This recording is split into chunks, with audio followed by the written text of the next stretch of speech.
push yourself harder because no one is going to do it for you. So with this quote, welcome back to my YouTube channel, and this is the 4th episode of Subject Wise Strategy series. And if you don't know me, I am Aditya Singh Solanki. I have cleared CS Executive, December 20 exams, and currently I am a CS Professionals. And today's topic is JIGL, that is Jurisprudence, Interpretation and General Law. So before starting the video, मैंने Telegram group की link दी है, Insta की link दी है अपने, और LinkedIn channel की लिंक दी है. So if you want to connect with me, please join with the links I have given in the description box. So let's get started with this video. So you already know the topic, that is JIGL, and मैं बताऊंगा आपको कि how I scored exemption in JIGL, how I managed to study JIGL, whole 3 revisions और whatever the notes I have referred, कैसे मैंने JIGL पूरा पढ़ा है, मॉड्यूल से कैसे पढ़ा है, मैं आपको बता रहा हूँ. So सबसे पहली चीज़, मैंने JIGL को 3 पार्ट्स में डिवाइड कर लिया था. 3 पार्ट्स इन द सेंस, मतलब उसमें से अराउंड 17 चैप्टर्स हैं और उसको मैंने 3 पार्ट्स में डिवाइड किया था.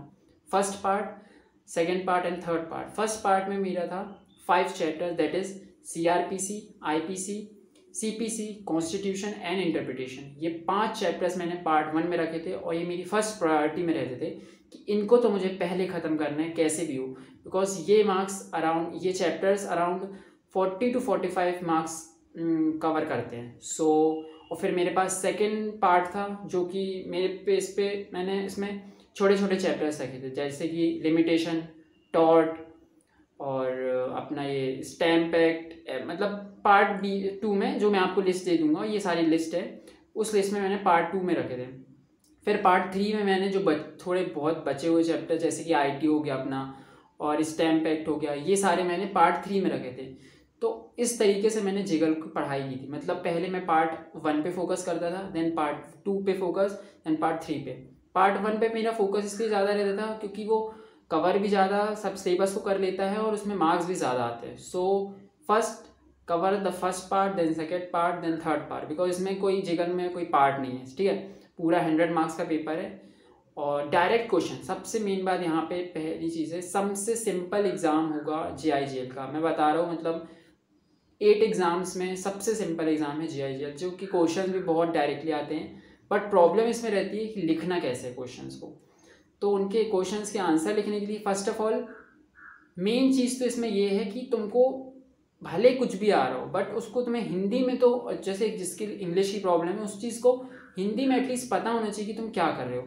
तो उसके लिए मॉड्यूल एक बार पढ़ के जाओ, और दोबारा में, अगर आपकी मॉड्यूल पुरानी हो चुकी है, मतलब जिसके अटैम्प्ट्स हो रहे हैं, तो वो प्लीज़ नए नोट्स और नए मॉड्यूल अगर हो सकती है कहीं से अरेंज, तो कहीं से कैसे भी कर लो, या नए नोट्स टीचर्स के होंगे जिससे पढ़ रहे होंगे, वो नोट्स रेफर करो और उस नोट्स से पढ़ो. और पढ़ोगे कैसे, जब पढ़ोगे ना तो पूरा ही पढ़ लो. फर्स्ट रिवीजन में तो पूरा पढ़ो, जिसको मैंने अराउंड 3 रिविजन्स किए थे. तो उसके लिए मैंने क्या किया था कि मैं पढ़ना चालू किया था. तो जैसे मैंने पार्ट 1 के पढ़ने चालू किया, तो पहले पार्ट 1 में मैंने पूरा मॉड्यूल से पढ़ा, और उसमें मुझे कुछ समझ में नहीं आता था ना, मैं देखता था मैराथन. जब फर्स्ट रिवीजन चालू किया था, क्योंकि मेरे पास एक लेक्चर हो गए थे, फिर मैंने मैराथन देखी. मैराथन देखने के बाद जो सर बोल रहे हैं और जो मैं मॉड्यूल से पढ़ रहा हूँ, उसके बीच में मैं पढ़ता था. मतलब जो सर बोल रहे हैं और जो मैं मॉड्यूल में थोड़ा टेक्निकल लैंग्वेज लिखा, तो उसके हिसाब से सर ने कंसेप्ट समझा दिया. और इस चीज़ को अगर मुझे समझ में आ गया तो ठीक है, नहीं आता है तो मैं उसको वहीं पे हिंदी में या इंग्लिश में अपनी लैंग्वेज के हिसाब से लिख लेता था. तो इसको मुझे बाद में प्रॉब्लम नहीं आई पढ़ने में, तो ये मेरा हो जाता था यहाँ पे. तो मैंने ऐसे ही पूरे सब कुछ सब्जेक्ट पढ़े थे, और JIGL इंटरेस्टिंग भी है, थोड़ा इंटरेस्ट लेके पढ़ोगे तो JIGL हो जाता है. एंड अब आती है स्कैनर्स की. मैंने स्कैनर्स की प्रैक्टिस नहीं की थी JIGL में. मैंने एक्चुअली किसी भी सब्जेक्ट में नहीं की थी. मैंने प्रीवियस ईयर क्वेश्चन पेपर्स लिए थे, और previous year question paper please लगा के जाना, बिकॉज JIGL में मोस्ट ऑफ द केसेस में ये होता ही है कि वो प्रीवियस ईयर के क्वेश्चन भी उठा के दे देते हैं.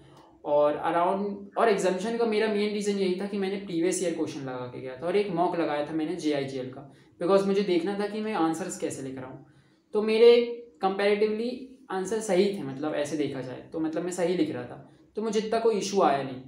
सो ये एक चीज़ ध्यान रखना. और मुझे लगता है JIGL में ऐसा कोई स्ट्रेटजी है नहीं, बस आती है लिखने की. आर्टिकल्स में होंगे, कॉन्स्टिट्यूशन के आर्टिकल्स पे फोकस करना, लैटिन वर्ड्स जो हैं इंटरप्रिटेशन में, वो मैं आपको अपनी चीज़ बताता हूँ कि, और फर्स्ट चैप्टर मैं जैसे कभी कभी क्वेश्चन आ जाता है 8 मार्क्स, मेरे में आया था कुछ जस्टिस इक्विटी गुड कंसाइज करके एक फर्स्ट में एक टॉपिक है, अब उसको 8 मार्क्स में लिखना है और मैं बिल्कुल भी पढ़ के नहीं गया था।